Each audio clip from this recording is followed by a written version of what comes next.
janji-Mu. Kami punya Tuhan yang gak lalai dengan janji-janjinya. Kami punya Tuhan yang pasti melakukannya buat kami. Karena itu Tuhan, janji-Mu adalah firman-Mu, dan firman-Mu adalah Tuhan sendiri. Karena itu kami mau dengar-dengaran akan firman-Mu. Tuhan, supaya hari demi hari kami juga semakin serupa dengan firman-Mu, firman yang menyelamatkan, firman yang memerdekakan, firman yang menebus kami, firman yang juga menuntun langkah kami. Terima kasih Tuhan. Kami dengar-dengaran orapi hamba-Mu, orapi kami semua. Kami siap dengarkan firman-Mu.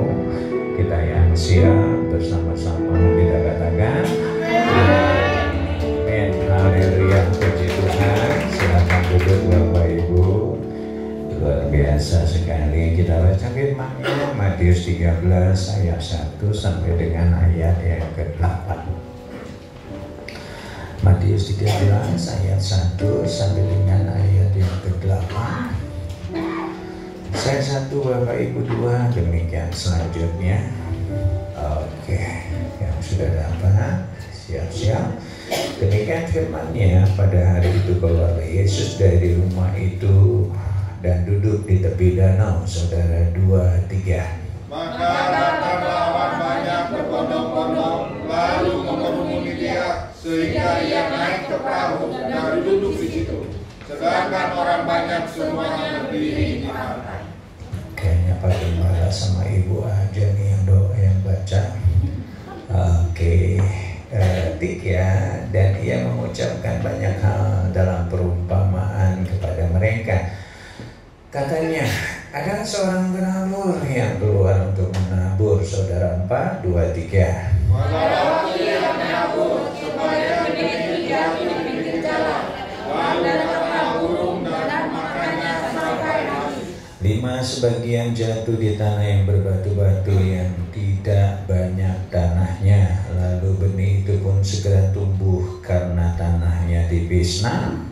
Tetapi sesudah matahari terbit, layulah ia dengan jadi karena tidak berakar. Ayat 7. Sebagian lagi jatuh di tengah semak duri, lalu makin besar semak itu dan menghimpitnya sampai mati. 8. Dan sebagian jatuh di tanah yang baik lalu berbuah, ada yang 100 kali lipat, ada yang 60 kali lipat, ada yang 30 kali lipat. 7. Sekali lagi, 2, 3. Sebagian lagi jatuh di tengah semak duri, lalu makin besar semak itu dan menghimpitnya sampai mati. Katakan amin. Bisa lihat kiri kanannya, bersapa, bertegur sejenak, katakan shalom. Oke, bisa ditanya sekali lagi, udah makan belum? Oke, yang belum makan, kita makan firman Tuhan dulu. Karena firman Tuhan berkata, manusia hidup tidak hanya dari roti saja, tetapi dari lontong juga. Pecel. Oke, Bapak Ibu, mungkin udah disampaikan sama Ibu Emilia, bukan Kontesa. Ibu Emilia, saya ulang sedikit, tapi hari ini saya mau fokus ke poin yang tentunya penting buat kehidupan kita dalam kita menjalani kehidupan ini. Yang doa saya nanti ketika kita telah mendengarkan firman Tuhan ini, fokus kita akan berbeda. Kita arahkan kembali ke fokus yang benar supaya kita bisa menjalani kehidupan ini dengan penuh sukacita, tentunya juga dengan penuh harap dan penuh iman. Karena kalau kita salah fokus, itu akan membuat nggak enak kita menjalani kehidupan ini. Hidup cuma sekali, kita nikmati kehidupan ini. Kok kayak bebannya berat banget ya? Katakan bersama saya, hidup cuma sekali. Hidup cuma sekali. Saya mau menikmatinya. Saya mau menikmatinya. Yang Oke, katakan amin. Oke, Bapak Ibu, judulnya adalah Be a Good Soil. Artinya adalah menjadi tanah atau media yang baik. Kalau saya bicara tentang tanah, ini bukan tanah yang di kebun, saudara, tapi bicara tentang hati kita, diri kita, pemikiran-pemikiran kita tentunya. Karena di sanalah benih atau firman itu akan berperkara di dalam kehidupan kita. Apakah benih itu akan bertumbuh dengan baik atau nggak sempat bertumbuh? Nah, kita tergantung dari hati kita, pikiran kita, diri kita. Nah, karena itu doa saya ke depan saudara saya akan menikmati kehidupan yang jauh. Amin, amin, amin, saudara. Tapi sebelumnya kita akan baca firman ini, karena tahun ini adalah kepada kita memberikan satu tema yang luar biasa di tengah-tengah keadaan sekeliling kita yang nggak kondusif untuk kita jauh lebih diberkati. Tetapi dia memberikan satu tema, yaitu tahun penuaian yang besar. Katakan bersama saya, The Year of Great Harvest. 2, 3. The Year of Great Harvest, atau tahun penuaian, bukan yang biasa-biasa, yang besar, saudara. Katakan keren.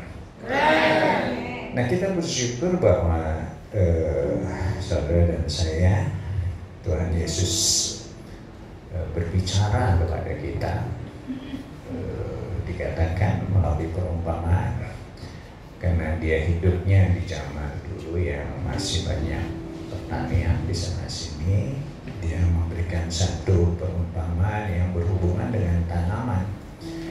Dia bicara tentang akar, tentang ranting, tentang buah, kebun, ladang, panen, dan hari ini kita juga bisa melihat dia bicara tentang penabur, tentang benih, tentang tanah, tentang semak, tentang duri, dan lain-lain. Dan dia memberikan perumpamaan ini, dikatakan supaya mereka mengerti. Dan ada satu hal yang lebih buat kita semua, bahwa seperti dikatakan di dalam ayat yang ke-11, kepadamu diberi karunia untuk mengetahui rahasia kerajaan Allah, tetapi kepada mereka tidak.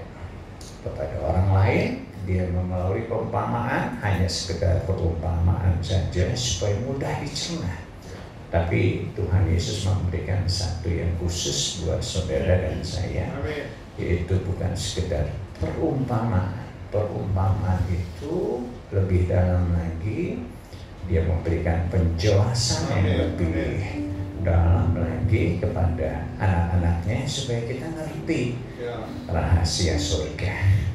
Dan kalau kita ngerti rahasia surga, suara apakah itu?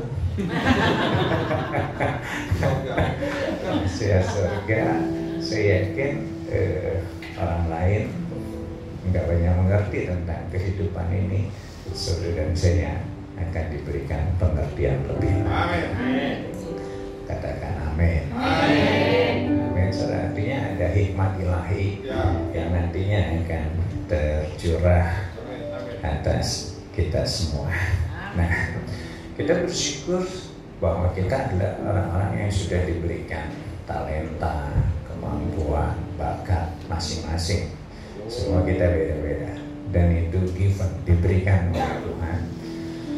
Bukan hanya kepada kita, tetapi juga kepada orang di luar sana yang nggak percaya Tuhan pun, mereka diberikan talenta, bakat, karunia, dan lain-lain sebagainya. Tapi ada satu kelebihan buat anak-anak Tuhan. Kita ini bukan sudah diberikan talenta, bahkan kemampuan yang bicara tentang benih itu sendiri. Tapi ada satu yang luar biasa, ada satu benih ilahi yang Tuhan berikan kepada anak-anaknya. Karena saudara dan saya diciptakan serupa dengan gambarannya. Ada benih kehidupan kekal, ada benih keselamatan, ada benih surga di dalam diri kita. Kelaminnya kayak nggak pede itu. Kalau pede tepuk tangan dong. Katakan haleluya. Lihat kiri kanannya, kamu hebat. Luar biasa. Nah Bapak Ibu, nah pertanyaannya adalah kita boleh punya benih yang sempurna. Kita boleh punya benih yang hebat dan dahsyat, tetapi kalau benih itu tidak ditaruh di dalam satu media yang tepat, benih itu tidak akan bertumbuh menjadi yang seharusnya. Nah karena itu, biarlah diri kita, hati kita, pikiran kita ini menjadi satu wadah, satu media yang tepat supaya benih itu bisa bertumbuh menjadi yang seharusnya. Tadi kita nyanyinya dahsyat banget ya. Ku menang bersama Yesus Tuhan. Gitu ya tadi ya nyanyinya ya. Saya nggak mau berdiri di sini karena tadi udah diinjak-injak luar biasa. Ya. Bersama Yesus Tuhan. Tapi pertanyaannya, apakah kehidupan kita ini sudah menjadi pemenang atau belum? Ya. Itu yang penting. Ya. Apakah spirit kemenangan itu sudah ada pada diri kita atau belum? Itu yang jadi pertanyaan. Apakah kita benar-benar sudah hidup sebagai pemenang atau belum? Atau kita hidup dalam keadaan yang sebaliknya? Doa saya, biarlah hari ini yuk kita munculkan kembali diri kita yang sebenarnya. Saudara bukan orang-orang yang kalah. Saudara adalah orang-orang yang menang. Saudara pribadi-pribadi yang berkemenangan. Katakan amin. Persoalan boleh ada, masalah boleh ada, tetapi kita mampu mengatasi persoalan masalah itu. Katakan haleluya. Kok aminnya kayak begini ya? Nah kita mau belajar hari ini beberapa hal yang penting. Tentunya ya saya sedikit singgung lagi. Di situ dikatakan ada 4 macam media atau tadi saya sudah katakan ke depan kalau saya bicara tentang tanah itu bicara tentang hati kita, diri kita, pikiran kita. Ada 4 macam. Ya saya singgung sedikit, saya ulang apa yang sudah disampaikan Bu Emilia, Bu Emil ya saya singgung sedikit lagi. Di sana dikatakan yang pertama adalah tanah yang di pinggir jalan. Dalam ayat 4 dikatakan bahwa pada waktu ia menabur sebagian benih itu jatuh di pinggir jalan. Lalu datanglah burung dan memakannya sampai habis. Nah ini yang pertama. Pinggir jalan zaman dulu itu adalah jalan antara jalan setapak dengan tanah yang seharusnya tempat benih itu. Benih itu jatuh di situ karena jalan setapak diinjak-injak terus oleh orang, tanahnya keras. Jangankan bertumbuh, belum sempat bertumbuh di situ dikatakan dimakan burung. Kerennya dipatok. Belum bertumbuh, udah keburu dipatok burung. Nah ini bicara tentang apa? Orang yang dengerin firman, saudara. Ya ada sih di gereja, ada dia Tapi di sini nggak ada yang model gitu. Di kutub utara dan kutub selatan. Ya, datang ke gereja dengerin firman, tapi firman itu hanya masuk kuping kiri, nggak ada hambatannya, dia langsung bablas kuping kanan. Ya nggak sempat nyangkut, saudara. Nah, yang kayak gini,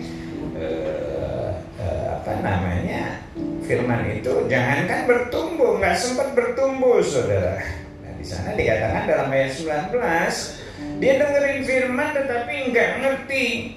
Datanglah si jahat dan merampas firman itu. Sayang sekali. Udah jauh-jauh ke gereja, ongkosnya lumayan, bensinnya lumayan, saudara. Waktunya juga lumayan. Belum lagi ngasih persembahan lagi, saudara. Kan banyak tuh ya kos yang harus kita keluarkan untuk ke gereja. Sayang kalau kita nggak dapatkan apa-apa. Kan itu kalau kita datang ke gereja. Yuk, siapapun yang khotbah, kita dengerin firman-Nya. Bukan hanya mendengar numpang lewat, tetapi sungguh-sungguh kita dapatkan firman-Nya. Kok amin? Siapapun yang khotbah, kalau melihat yang khotbah, wah, yang khotbah dia lagi. Aduh, ngeselin lagi khotbah. Nah itu udah gak nyangkut itu, saudara. Udah ada resistensi duluan, saudara. Ya udah menolak duluan, saudara. Ya. Saya di Jamaah Roh Kudus, ketika saya udah mulai berubah, nggak lihat pendetanya, saudara.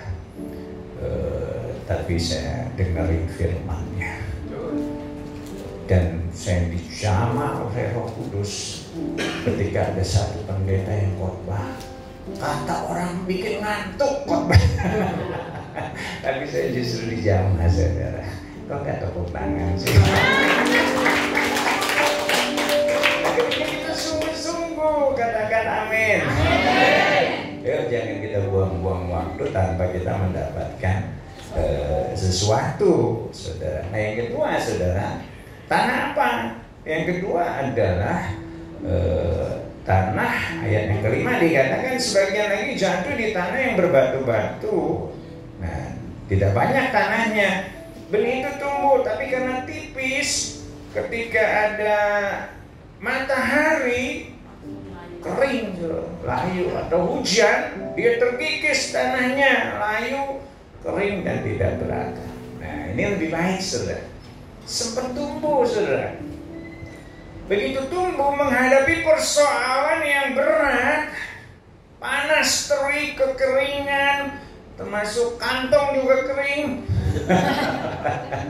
Nah layu, katanya diberkati, katanya tahun penuaian yang besar, menghadapi persoalan, masalah. Wah, firman, tinggal firman. Janji-janji,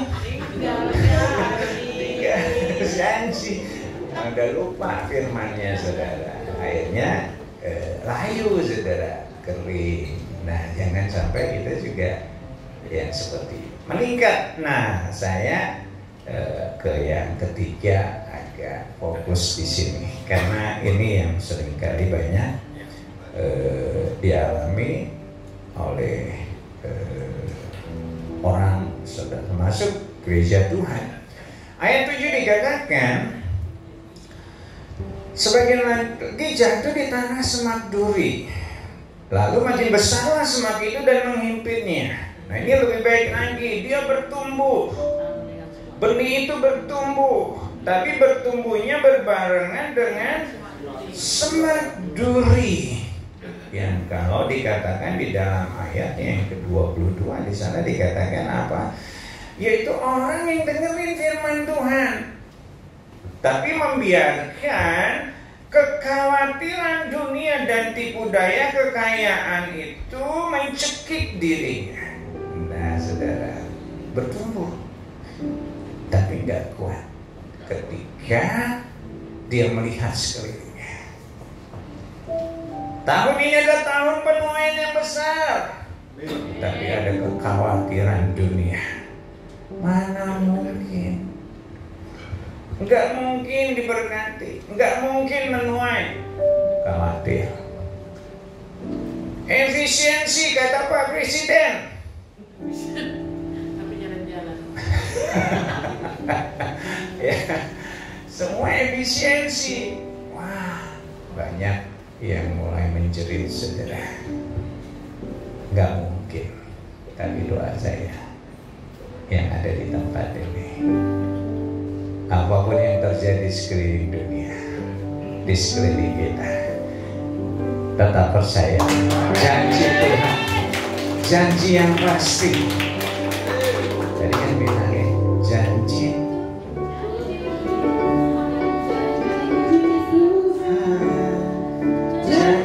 yang sejati. Udah pelan-pelan. Amin, saudara. Ya, kita bisa melihat keadaan di sekeliling, tapi tetap kita percaya pada janjinya.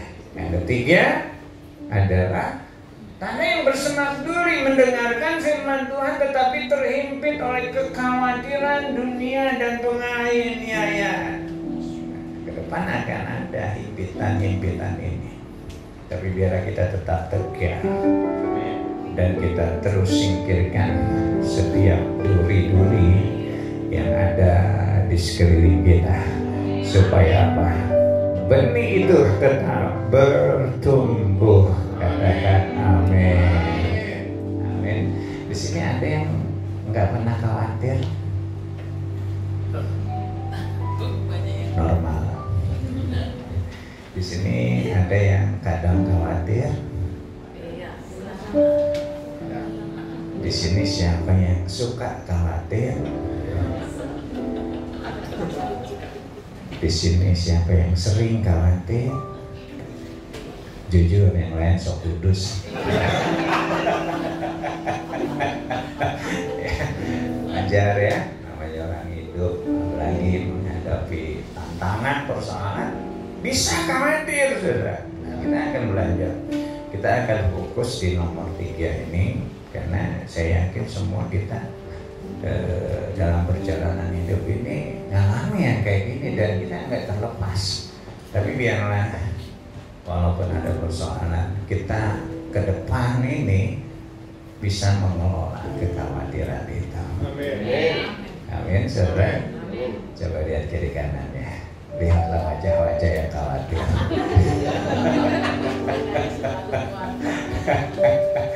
Nah, mungkin saudara tanya, Pak, khawatir itu apa sih? Dalam bahasa Indonesia sederhana, cemas, gelisah.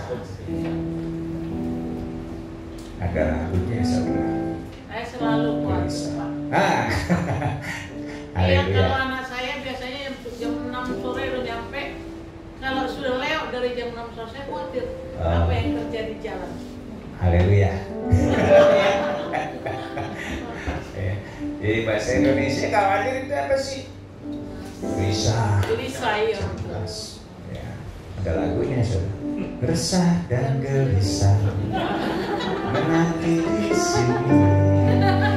Itu yang ngerti lagu itu udah tua.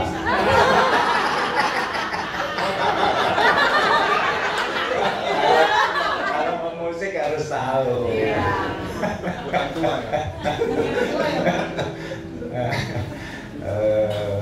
Apa namanya? Sampai mana tadi? Wati. Tapi ada satu arti yang keren ini yang justru di sini membuka apa namanya pemikiran kita. Kenapa sih kita khawatir? Sederhana saudara-saudara.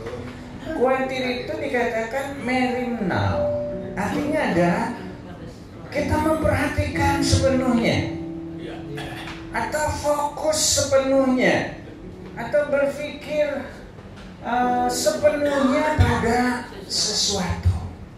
Pertanyaan saya, kalau dilihat artinya positif atau negatif? Positif. Bagus kan ya? Positif. Kita fokus. Mencintai kalau fokus kan positif ya. Tapi cintanya masih apa?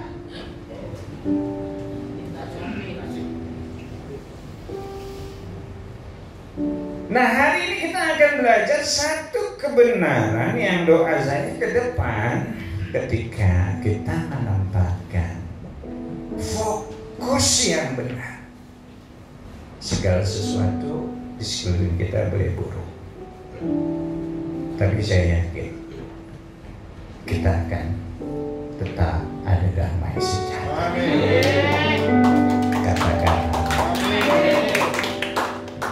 kalau fokus kita kepada anak yang udah sore belum pulang,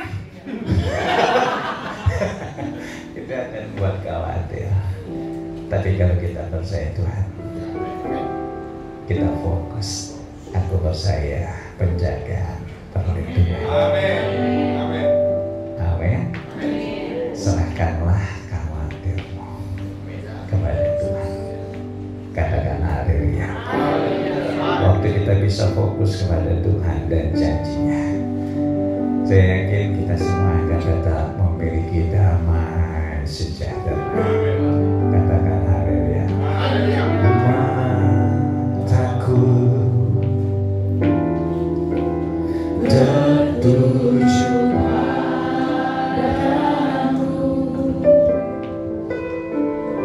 selama hidupku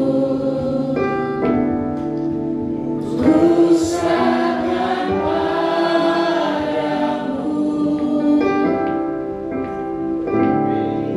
Bimbing aku masuk rencanamu,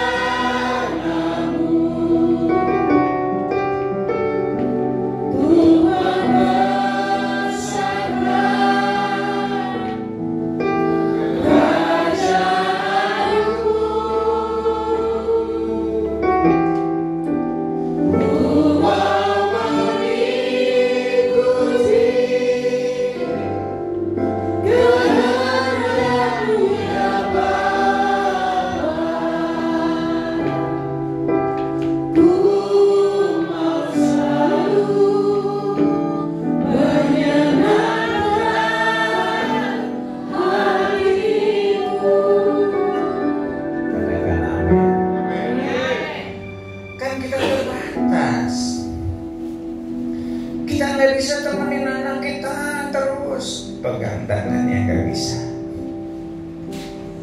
Maka kita harus serahkan kepada siapa? Supaya khawatirnya berkurang. Khawatir artinya sayang sama anak.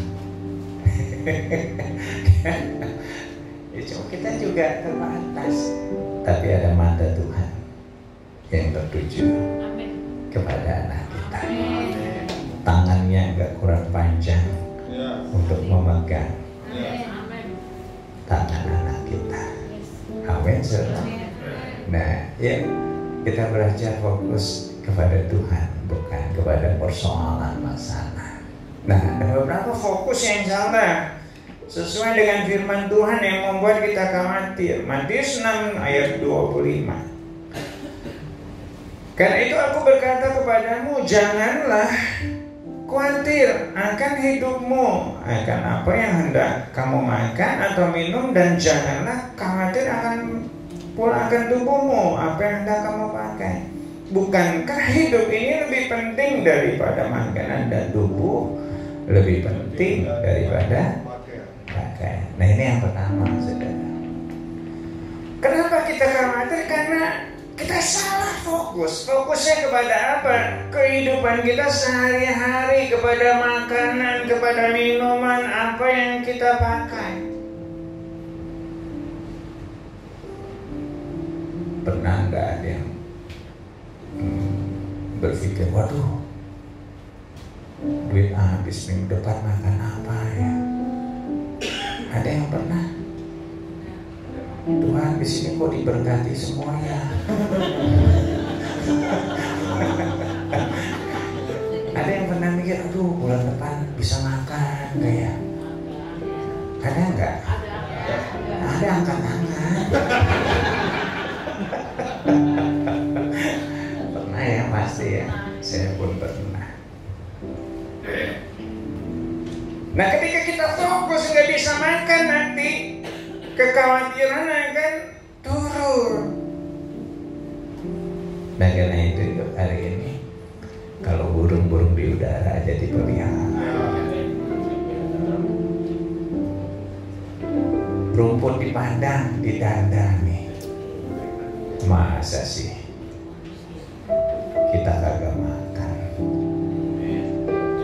Ada di sini yang pernah 1 hari nggak makan, dari pagi sampai malam pernah? 3 minggu, Pak Pendeta. 3 minggu. Aduh, saya salah khotbah.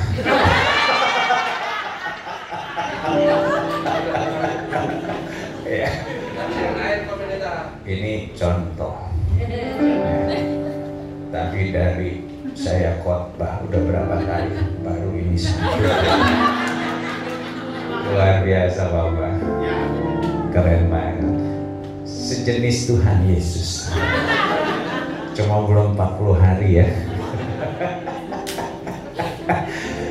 Kayaknya kan kita dipelihara sama Tuhan. Anggap aja puasa Pak. Katakan haleluya. Ada di sini yang kemana-mana pakai pakaian bolong atau telanjang? Enggak ada ya.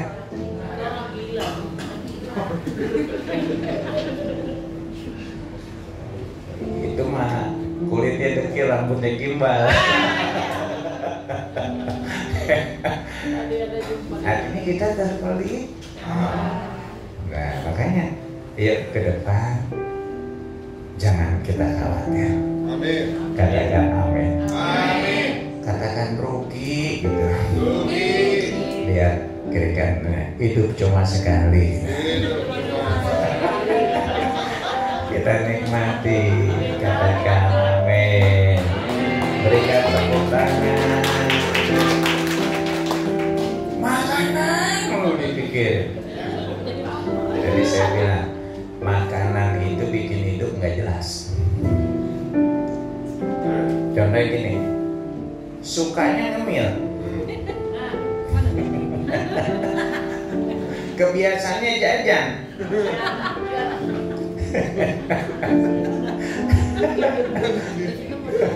Hobinya punya. Suka ngemil, kebiasaannya jajan, hobinya punya, tujuannya langsing. Jelas nggak hidup kayak gitu saudara? Kagak jelas hidupnya. Makanan itu mempengaruhi emosi. Coba kalau lapar gampang marah kan? Bini masak lama bikin lama bener masak. dan makanan itu merusak hubungan. Karena ada orang makan orang, ada pacar orang dimakan di bawah. Merusak hubungan dan makanan itu. Udah mikirin makanan itu orang nggak punya daya juang. Contohnya apa? Doa makan itu paling singkat saudara, nggak butuh perjuangan saudara. Karena di depannya udah ada makanan. Doanya sambil megang sendok sama kamu. Tuhan berkatilah makanan ini. Nggak butuh perjuangan, tapi doa sedang pergumulan beda kan saudara ya. Ayo kita fokusnya kepada janjinya. Kalau burung di udara jadi pelihara, masa kita enggak dipelihara? Saudara dan saya masih dipelihara. Katakan haleluya. Lihat lagi kiri kanannya, jangan mikirin makanan mulu gitu. Makanan dipikirin mulu. Ya, salah fokus saudara. Katakan salah fokus. berat badan lo gitu. Aduh, ada-ada aja. Yang pertama, sangat fokusnya kemana? Ke makanan. Yang kedua, saudara, Matius 6 ayat 25, karena itu aku berkata kepadamu, janganlah khawatir akan hidupmu, akan apa yang hendak kamu makan atau minum, dan janganlah khawatir pula akan tubuhmu, akan apa yang hendak kamu pakai. Nah, kalau bicara akan, udah terjadi belum? Belum. 4 kali dibilang jangan khawatir akan. Atau dengan kata lain, saudara, kenapa orang khawatir?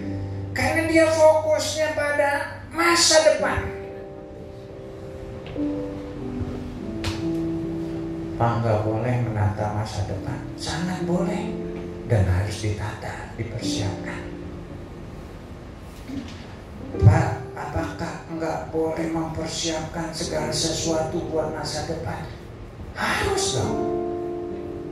Kita harus bersih, ya kan? Tapi yang nggak boleh adalah kalau kita khawatir akan masa depan. Ya. Lain kali gua mau khotbah di sini. Ada yang bilang amin. Katakan haleluya. Yang nggak boleh khawatir akan Masa depan. Nah, kenapa orang khawatir? Karena dia fokusnya ke masa depan terus.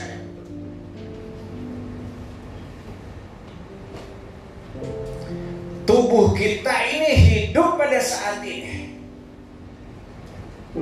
Kenapa orang khawatir?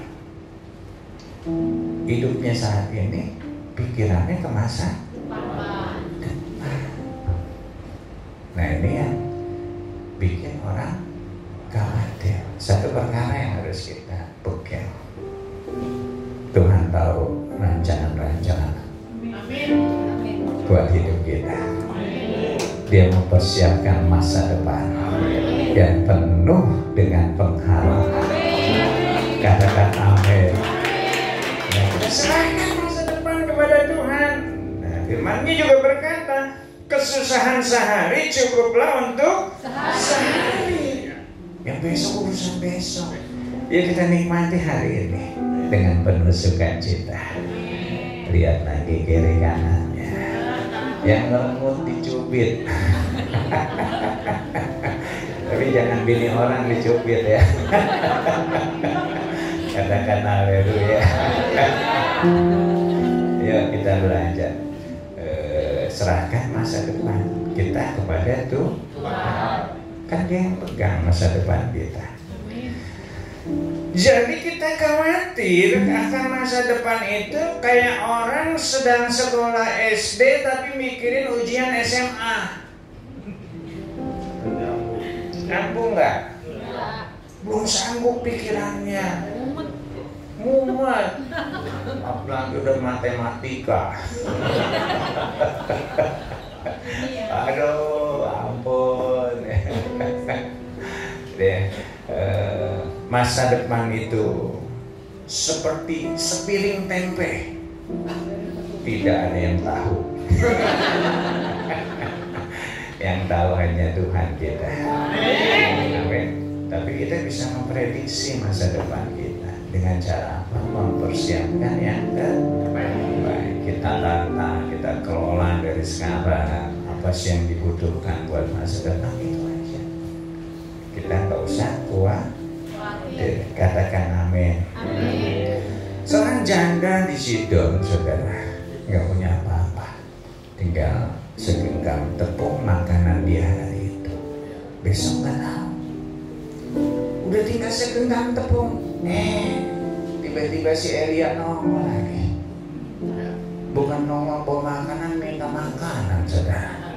Tadi itu ya. Karena imannya dia berpikir, wah sekarang nggak makan, besok nggak makan, sama aja, mati-mati juga. Dia serahkan semuanya. dia menyerahkan hidupnya, dia menyerahkan masa depannya. Sepanjang masa kekeringan, kita lihat ketika dia serahkan hidupnya, dia terpelihara. Dan saya yakin hal yang sama akan Tuhan lakukan buat saudara dan saya, buat kita semua. Katakan amin. Lihat lagi kiri kanannya, semangat. Katakan haleluya. Dua, kita serahkan khawatir kita. Yang pertama tadi fokus kepada apa? Makanan, minuman, pakaian. Yang kedua fokus pada masa depan. Kalau Tuhan sudah pelihara kita sampai hari ini, Dia juga akan pelihara kita ke depan. Kita lihat saudara, pertolongannya gak habis-habis dari zaman dulu saudara. Dan ke depan juga akan Tuhan lakukan. Berkali-kali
tidak seorang pun dapat mengabdi kepada dua tuan. Karena jika demikian ia akan membenci seorang dan mengasihi yang lain, atau akan setia kepada seorang dan tidak mengindahkan yang lain. Kamu tidak dapat mengabdi kepada dua tuan. Kita harus pilih. Fokusnya kepada siapa? Yang ketiga, banyak orang khawatir karena fokusnya kepada mammon atau kepada duit atau kepada fulus, pada apa lagi?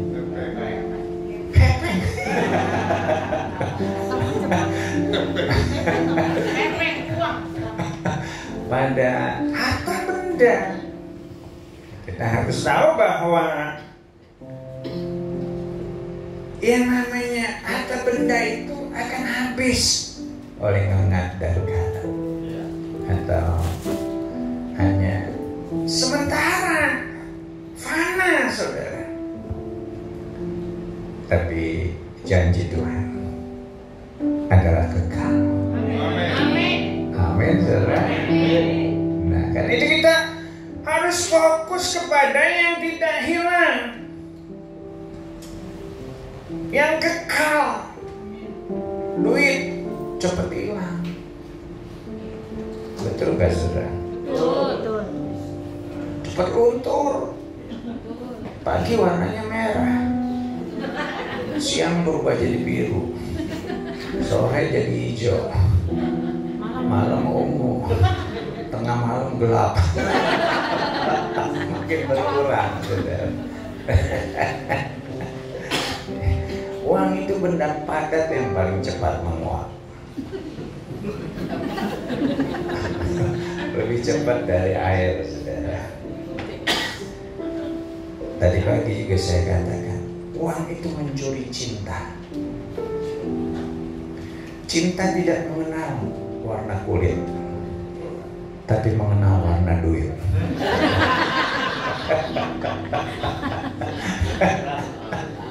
Ada. Cinta juga mencuri kebahagiaan.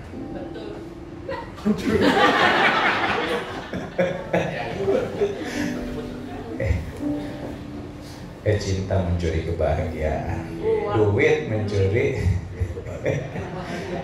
Karena duit memang tidak menjamin kebahagiaan, tetapi tidak punya duit, lebih tidak terjamin lagi. Ya. Tapi orang yang fokusnya kepada Tuhan, punya duit nggak punya duit, dia tetap sukacita. Yang aminnya kencang agak bokeh. Tapi bahagia, saya senang nih.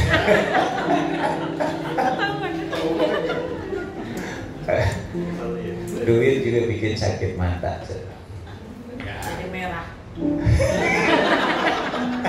Lihat duit jadi merah itu. Ngeliat label Aqua kayak duit Gobana, kayak duit 50 ribuan. Aduh, duit tuh nambah dosa, saudara. Karena apa? Dosa yang paling menyedihkan adalah mengeluh nggak punya duit terus. Sedih ya. Malu-maluin. Kalau nggak punya duit, kita bilang aku kaya di dalam. Aku kaya di dalam. Nah, yuk makanya hari ini kalau kita nggak mau khawatir, jangan salah fokus. Merim now, fokusnya kepada Tuhan, jangan kepada harta benda. Nah, survei ini 85% yang dikhawatirkan orang tidak terjadi, maksudnya salah saya, tidak terjadi. Dan 15% yang kemungkinan terjadi ternyata kita bisa selesaikan dengan baik. Jadi kalau dihitung-hitung 15 kali 79%, dari 15% yang kemungkinan terjadi 79% itu kita bisa hadapi kok, kita bisa selesaikan. Jadi sesungguhnya 97% yang kita khawatirkan itu nggak terjadi. Dari 100 yang kita khawatirkan, yang kemungkinan terjadi cuma 3. Energi kita habis di sana. Coba kalau kita mikirin yang lain, mungkin kita punya energi, kekuatan untuk menghadapi yang 3 itu. Amin. Yang sedang berkumpul katakan amin. Makanya jangan salah fokus. Kita arahkan kembali mata kita. Jangan perhatikan yang kelihatan. Kata Paulus, dia berkata, aku memperhatikan yang tidak kelihatan. Karena yang kelihatan sementara, persoalan sementara, masalah sementara, pergumulan sementara. Tapi janji Tuhan adalah janji yang kekal. Katakan haleluya. Terus hilang sendiri persoalan. Nah, cuma kita lihatin terus tuh persoalan. Kayak siapa namanya 10 pengintai.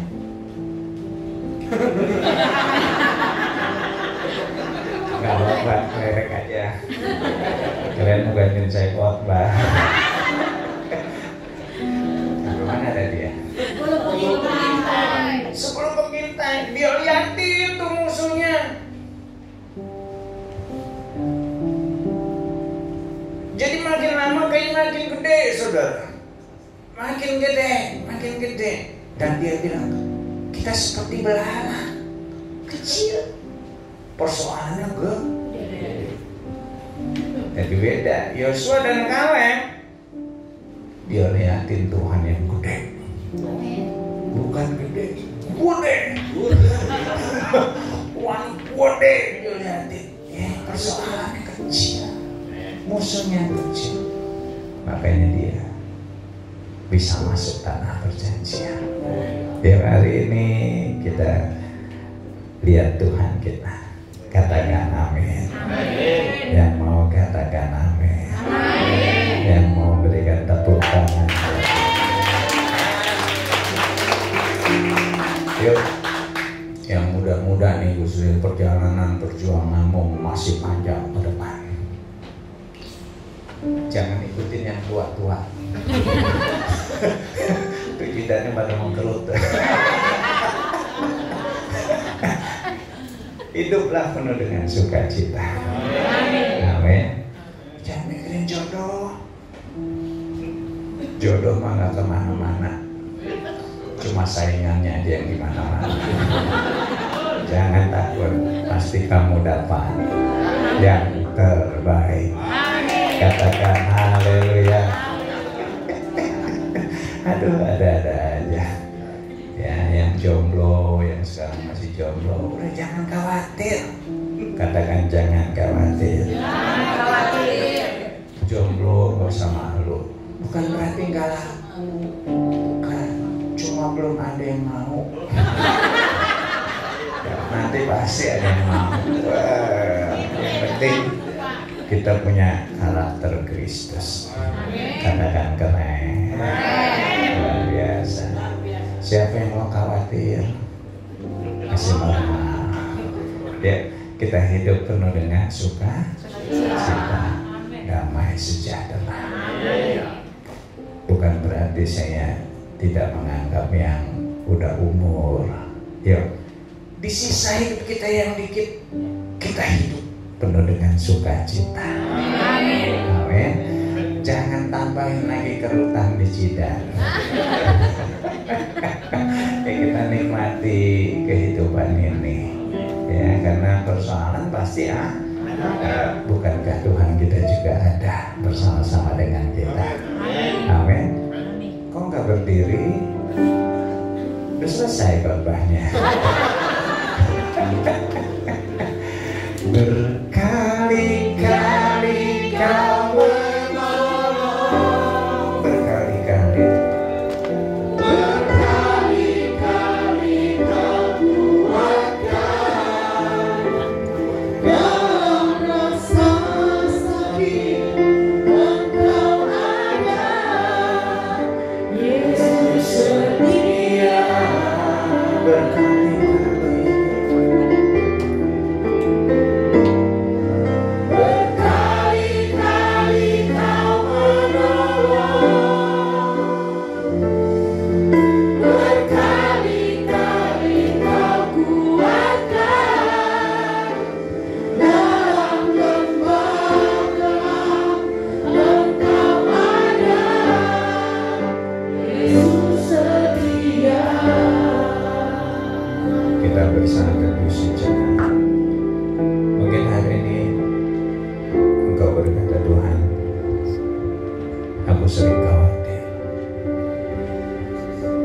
Sering takut, sering gelisah, sering resah.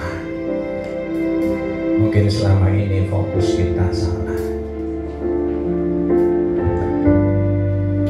Fokus kita melenceng bukan kepada Tuhan dan janjinya, tetapi kita lebih fokus kepada apa yang kelihatan. Dunia tidak akan pernah menjadi semakin baik. Kalau kita lihat kiri kanan, pasti banyak hal yang meresahkan. Marilah hari ini, sederhana sebetulnya, kalau kita ingin menghilangkan, mengurangi minimal rasa khawatir, rasa takut kita kembali arahkan mata kita, hati kita, pikiran kita kepada Tuhan, dan kita taruh semuanya di hadapan Tuhan. Kita taruh hidup kita taruh keluarga kita taruh kebutuhan-kebutuhan kita taruh masa depan kita kepada Tuhan. Dia akan bertindak, Dia akan berikan yang terbaik. Mata kami bertuju kepadamu, hanya kepada Tuhan.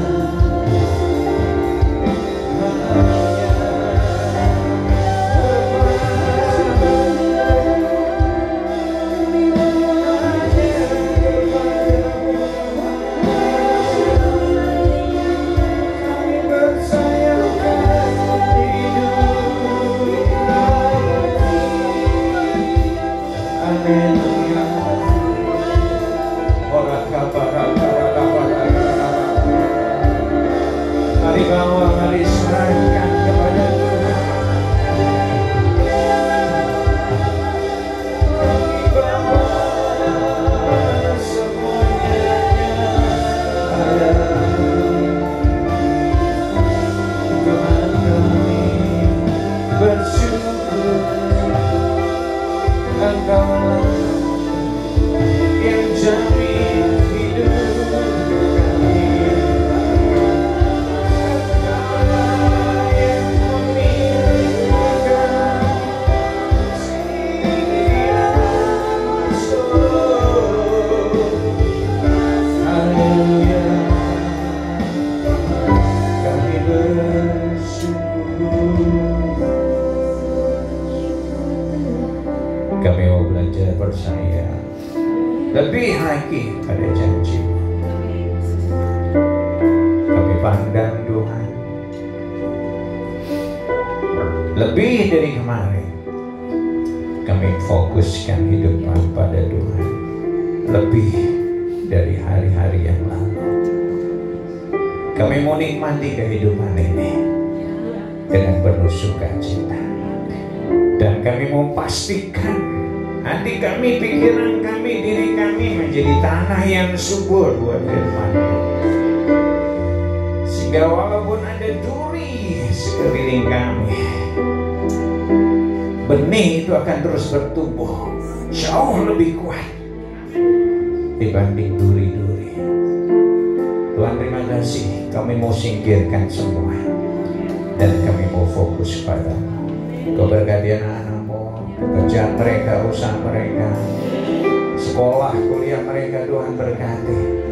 Apapun yang mereka lakukan, Tuhan berkati. Kami bersyukur, Tuhan, kami bersyukur.